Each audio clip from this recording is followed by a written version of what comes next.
Maligayang pagbati sa inyong mga kaibigan. Ito po ang iyong lingkod, Dolly Doronila. At kasama ko ngayon si Pastor Edgar Brian Tolentino. Siya ang Senior Pastor ng Adventist International Institute of Advanced Studies at siya ang Assistant to the Director ng Ellen G. White Estate Branch in the Philippines. Magandang araw, Pastor Brian. Magandang araw din, Dali.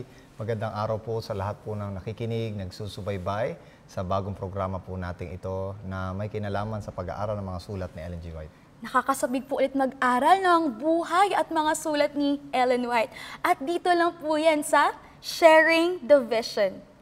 Pero bago po natin pasimulan ng ating pag-aaral, Pastor Brian, pangunahan po muna natin ito sa panalangin. Sige, tayo po yung magpakumbaba sa Panginoon. Dakila po naming Diyos, Panginoon, kami po ay mag-aaral ng mga salita galing sa inyo at ganun din, Panginoon, kay Ellen G. White. Hinihiling po namin, Panginoon, na pangunahan po kami sa aming mga pag-iisip, maging balanse po namin, pagtimbangin, Panginoon, kung paano namin maunawaan ang kanyang mga salita. At sana po, Panginoon, ay kasihan kami ng banal na Espiritu, samahan kami ng inyong banal na Espiritu ngayon sa pangalan po ng Panginoon Hesus. Amen. Ayan, Pastor Brian, nasasabik po ulit ako pagpatuloy natin ang pag-aaral po natin. Tsak, excited na rin na mag-aaral kasama natin ang mga manonood. Pagpapatuloy po natin ang topic nating How to Read Ellen White in the 21st Century. Pero bago po natin simulan, Pastor Brian, magkaroon lang po tayo ng konting pagbabalik sa pinag-aralan po natin noong nakaraan. Natutunan po natin ang Sola Scriptura. Ang Sola Scriptura, ang ibig sabihin po niyan ay it stands for the primacy of the Bible. At hindi po niya ini-exclude ang iba pang mga sulat. Yan.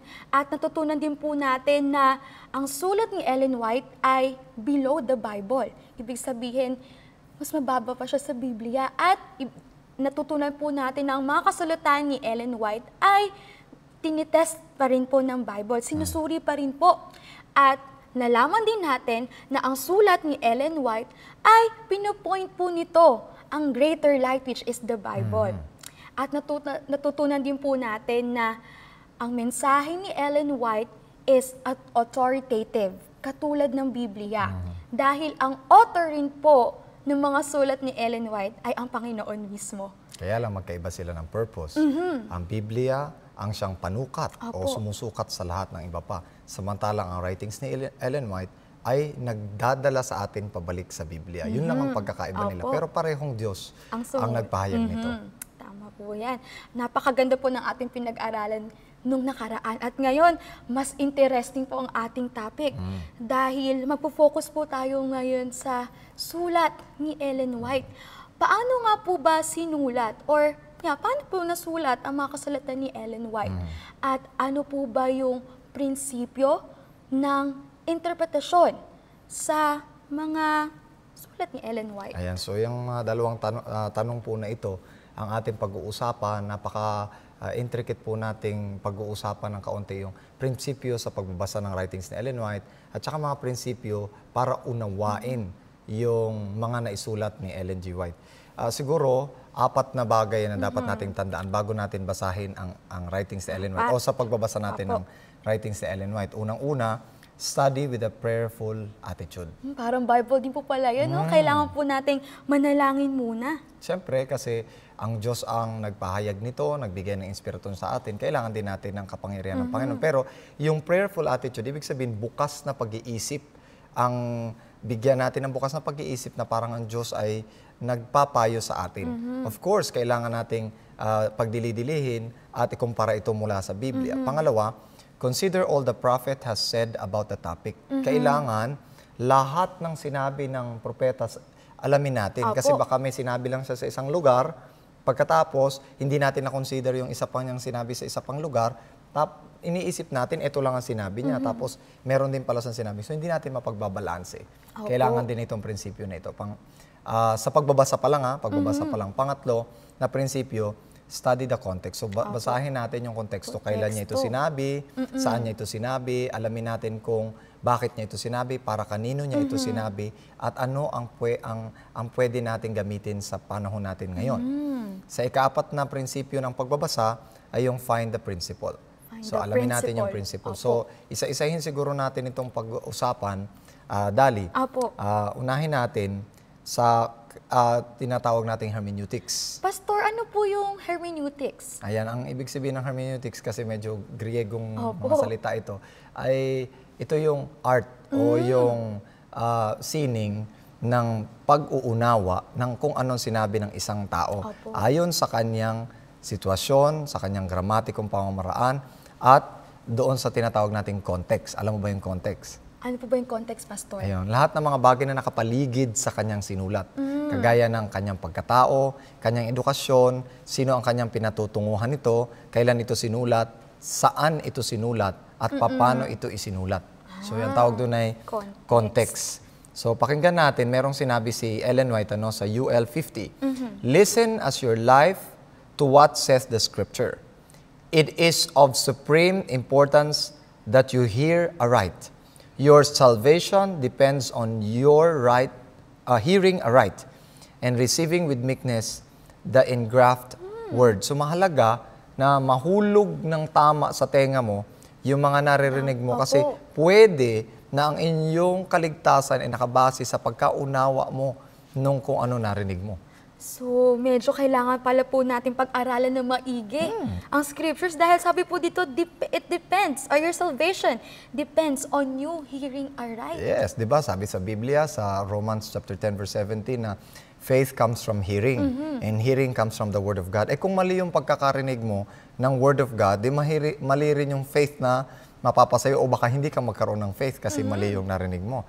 Halimbawa, yung kay Judas, ito joke lang naman, magpapakamatay na siya. So nagkonsulta muna siya sa Bible, binuklat niya yung Bible, tapos nung nabasa niya, sabi niya, nabuklat niya yung panahon kay Judas. Opo. Ang sinabi ng Panginoon kay Judas, kung may gagawin ka, gawin mong mabilis. So, siyempre, kung gano'n, edi gusto niya magpakamatay, di ba magpapakamatay na siya. Kaya, kasi mali yung konteksto kung paano niya in-apply yung salita ng Diyos. Kaya dapat mag-ingat rin po tayo. Dapat Yes. ina-analyze po natin na maigi ang Yes, mga yes. salitang binabasa natin. Ito pa ang sabi ni Ellen White sa Desire of Ages 719. He, Judas, would introduce texts of scriptures that had no connection with the truths Christ was preaching. These texts, separated from their connection, perplexed the disciples and increased the discouragement that was constantly pressing upon them.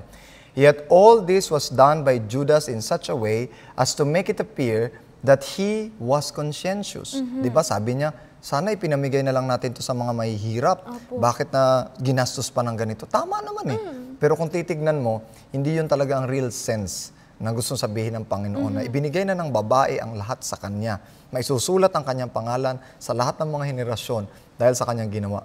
Pero gumagamit si Judas ng twisted ng scriptures na para sa mahirap, para sa ganito. Kagaya rin ni Satan, di ba?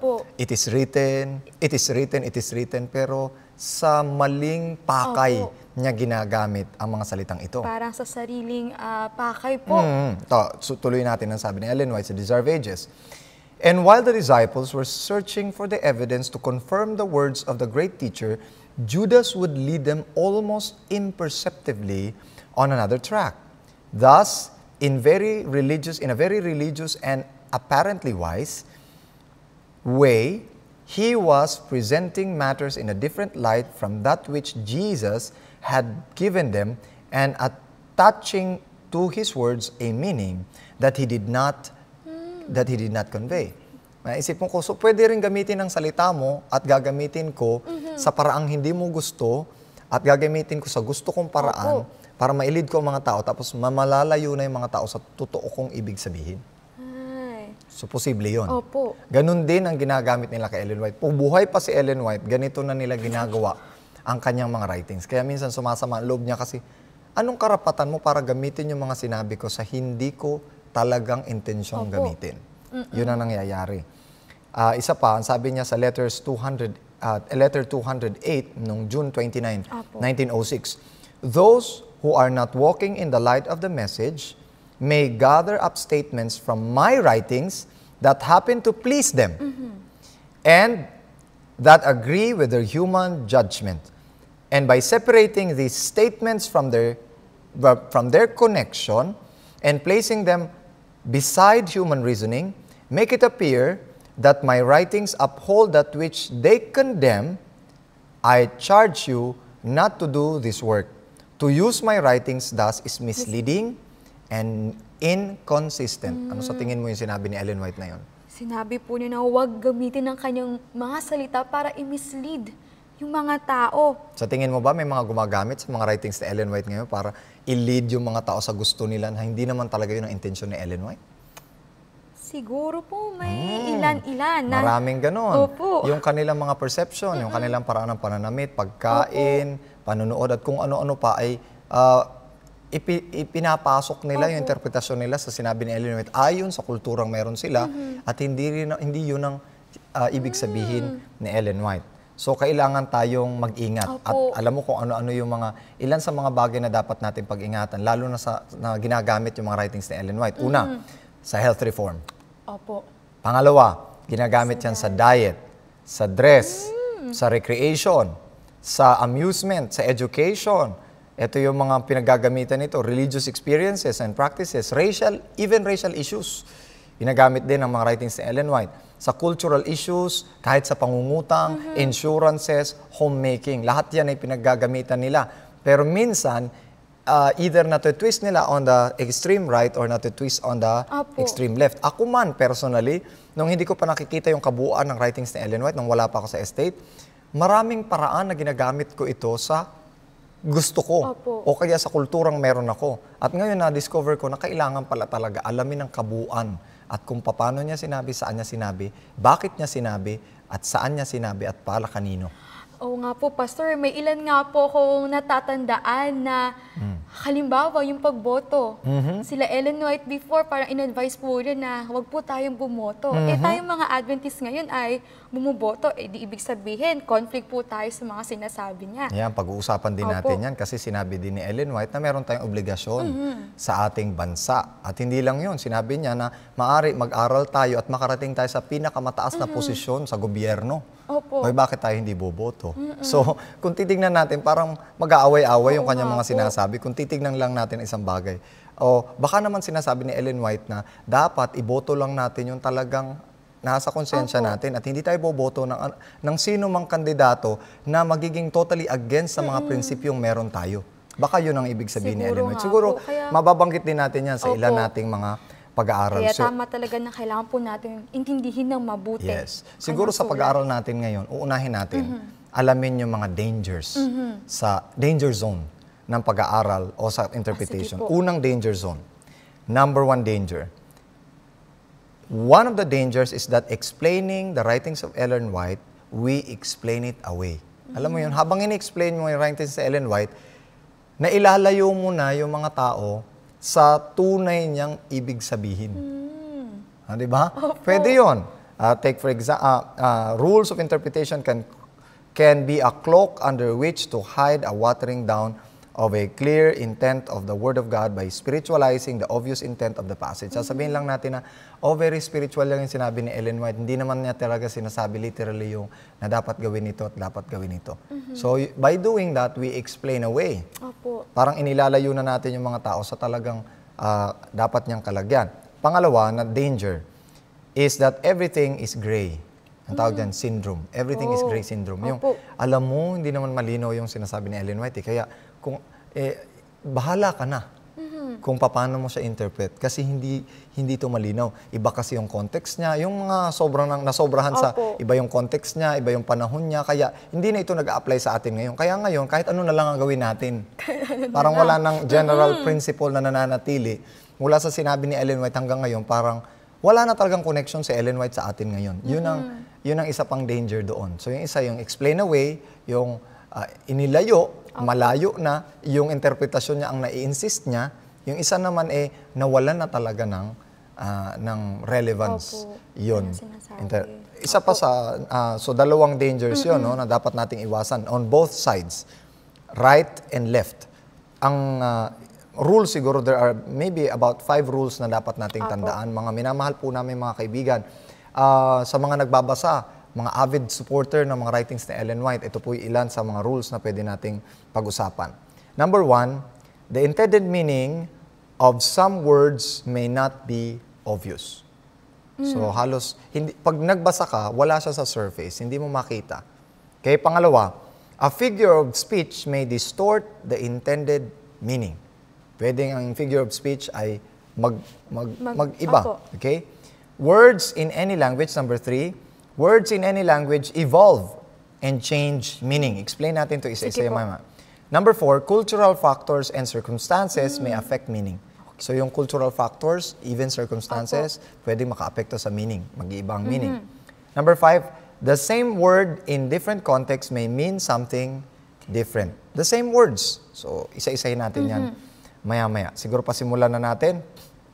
Ano yung ano? Rule number Rules of interpretation. Nabanggit natin yun ay mga rules of hermeneutics. Okay. Tingnan natin yung rules of interpretation. Number 1, study all the applicable counsels before drawing your conclusion. Take for example, ang mga writings ni Ellen White ay, may mga writings si Ellen White na kulang. Ibig sabihin ng kulang, wala siyang nababanggit tungkol sa cinema or videos or television. Apo. Di ba wala siyang nababanggit? Yung theater na sinasabi Opo. natin, iba yung theater noon. Okay. Pangalawa, radio programs, wala rin siya nababanggit. Television, contraception, abortion, cremation, organ transplant, Facebook, Twitter, ano pa? Instagram, lahat. Internet, wala siya nababanggit Opo, na gano'n. wala pa sa panahon nila nun eh. Ibig ba sabihin, walang mga prinsipyo na may apply natin mula noon sa paggawa natin ngayon. Kaya medyo in conflict tayo kasi hindi na nakikita yung eternal principle. Konti lang ang binabanggit ni Ellen White tungkol sa life insurance. Life insurance. Konti lang ang binabanggit ni Ellen White tungkol sa 2 special resurrections. Lalo na sa last day events na libro. Apo. So, konti lang. Konti lang din ang binabanggit niya tungkol sa 144,000. Although, paulit-ulit niyang sinasabi ito, pero yung sabihin na nating details nito ay hindi ganun karami. So, one time, nag-sermon siya sa Battle Creek noong March 6, 1869. And then, Ellen White raised the question of inconsistency in the practice of health, reform, and the relationship to daily Christian living. Sabi niya. Tingnan mo dalawa ito. Medyo malilito tayo Sige sa sinabi niya. Testimonies, Volume 2, 362. You place upon your table, sabi niya sa isang nanay, butter, eggs, and meat. And your children partake of them. And then you come to the meeting and ask God to bless and save your children. How high do you think your prayers go? So, Ikaw nagpapakain ka ng Opo. karne, ng egg, tapos mananalangin ka. Sa tingin mo, didinggin ng Panginoon yung panalangin. So, magkukonklud na kaagad. Yung conclusive Opo. na tao, bawal na kumain ng yun na kaagad ang butter, conclusion. eggs, and meat. Yun na Kasalanan kaagad. na. Yun. Hindi na natin tinignan yung context. Ganon din ang sinabi niya noong 1869 Opo. kay Brother and Sister E. Sabi niya, eggs should not be placed upon your table. Testimonies, Volume 2, page 400. They are an injury to your children. So kung ikaw makabasa ka nito, pero conclusive ka, hindi balance yung isip mo, dapat pala hindi kakain ng egg. Opo. Yun na kaagad ang conclusion mo. Literal. Oo, literal na kaagad. So, ang binanggit ba dito na your table, na nagbabasa, table mo din? O table ni Sister E at saka ni Brother E? Kaninong table? table? Lang po ni Sister E tsaka ni Brother E. Siyempre, nagbabasa ka ng writings ni Ellen White. Parang pakiramdam mo ikaw ang kinakausap ni Ellen White. Ang sabi niya, your table. Kaninong table yun? Siyempre, ikaw, very reflective, devotional ka. Tarong, paggising mo sa umaga, tapos nandyan yung egg, tapos nag-devotional ka. Pag devotional mo, nakita mo, should not be placed on your table. Naku, nagsalita ang Panginoon. Kailangan tayo kumain. Yun ang mangyayari kapag hindi balanse yung ating pag-iisip. In some cases, dito sa Testimonies, Volume 7, verse 135, ang sabi ni Ellen White, in some cases, the use of egg is beneficial. Tingnan mo, parehong taon pati ito niya sinabi. Parehong taon. Ano to? Nangyayari sa kanya, nasisiraan ba siya? Palit-palit ba siya? Inconsistent ba siya? Ito pa. Sinabi niya, ano sabi niya? In some cases of persons whose blood-making organs are feeble, milk and eggs should not be wholly discarded. Hindi kaagad aalisin. Okay? Ano pa ang sabi niya sa Testimonies, Volume 9, 162? While warnings have been given, Yet we should not consider it a violation of principle to use eggs from the hens that are well cared for and suitably fed. Eggs contain properties that are remedial agencies in counteracting certain poisons in the body. So, nakikita siya ng ganito at the same year. So, how do we interpret it? Paano natin interpret yun ngayon? So, dapat nating examinin kung sino si Sister E. Sino si Brother E. Kung pupunta tayo sa White Estate, makikita natin kung sino talaga yung specific na ito. Kasi doon may pangalan talaga. Eh, syempre, pag pinablish namin ito, hindi na namin pinapublish kung sino yung specific kasi masasaktan. Pero ngayon, kung titingnan sila sa egwritings.org, nandun na mismo yung pangalan ngayon. So, pinablish na namin last year, last February, yung mga letters and manuscripts. So, wala nang itinatago tayo, wala na rin unpublished. Bakit? Para makita na talaga natin kung sino ito, anong context nito. So, dun sa number 2 rules, ano ba yung rules na number 2? Kanina, binanggit natin. Number 2, the time, place, circumstances of the giving of certain messages should be considered. So, ano ba yung time, place, circumstances? Sino ba itong mga kinakausap niyang mga ito? Sinong pamilya ito? Okay? So, one example of extremism happened in Dr. Daniel Kress, who became anemic from his abstinence of all animal products without proper wholesome diet in replace. Tinanggal niya ito. Tinanggal niya lahat yung mga meat, eggs, ganyan. So, nagkasakit siya, naging anemic siya. Anong sabi ni Ellen White sa letters number 37? The nourishment that he greatly needed. Tinanggal niya yung egg. Pero sabi niya, sana, ganito ang gawin mo. Yung raw egg, ilagay mo sa grape juice 2 or 3 times a day para makuha mo uli yung nourishment. See? Ginagamit niya pa rin. So, ano ang relevant nito? Kailan niya ito sinulat? Ang sinulat niya ito noong 1901. Ang sabi, she declared, that time will come. Ito pa, may binanggit pa na. By the way, explain ko ng konti yung si Brother E at saka si Sister E. Mayroon silang anak. At itong anak nila nagsasuffer sa sexual vice. Yung mga sexual vices na pansarili. So, sabi niya, kaya ito sila nagsasuffer ng ganito kasi meron silang tendency ng ganito. Tapos pag pinakain pa natin sila ng egg, ng meat at ganito, stimulating effect ito sa kanila at hindi nila maiwasan yung kanilang sexual vices. So, dapat itong totally discard sa inyong table or else, malulugmok sila sa pagkakasala. So, hindi ito nag-a-apply sa lahat ng table. Nag-a-apply ito sa table ni Brother and Sister E. Sa family po nila. Sa family nila. Specifically sa kanila. Sa kanila. Hindi sa pangkalahatan. So, hindi ito sa pangkalahatan kasi ganun din, binabanggit niya rin sa iba na kailangan ito sa ibang mga tao. So, hindi sa lahat ng counsel na Ellen White, i-apply mo sa iyo. Tignan mo yung sitwasyon, kung pareho yung prinsipyo nyo, yung problema nyo at problema mo. Okay? So, basically, kung ganun ang situation mo, pwede mong i-apply yun sa iyo. Ito pa ang sabi ni Ellen White. Medyo controversial to. Eggs, anyone? Letter number 37, 1901, she declared, the time will come when we will need to discard from the diet of all animal products. But when the time comes, God will reveal this. No extremes in health reform are to be advocated. Gusto ko po itong sinabi, God will reveal this. So, ibig sabihin, masasabi po sa atin ng Panginoon kung kailan po natin ititigil ang ganitong diet. Siguro hindi lang masasabi ng Panginoon, masasabi din ng lahat ng mga tao, masasabi pati ng gobyerno kung kailan natin ito dapat itigil. Okay, so definitely, kailangan natin alamin lahat ng mga context pag nagsasalita si Ellen White. One time, pinapakita ni Ellen White na sa lahat ng pagkakataong maging maingat tayo na huwag tayo mapunta sa extreme. Lalo na sa extreme health. Lagi siyang merong regard sa extreme health kasi nung panahon niya, ang daming may extreme health. Ayaw magpa-vaccine, ayaw magpa-x-ray, halos namatay na sila. So, tapos ayaw gumamit ng mga modernong paraan ng medisina kasi daw ganito, ganyan. Sabi niya, no, let us not go to extreme. Pag sinabi ng ating mga physician na gawin natin ito, kung ito ang the best na magagawa natin, gawin natin.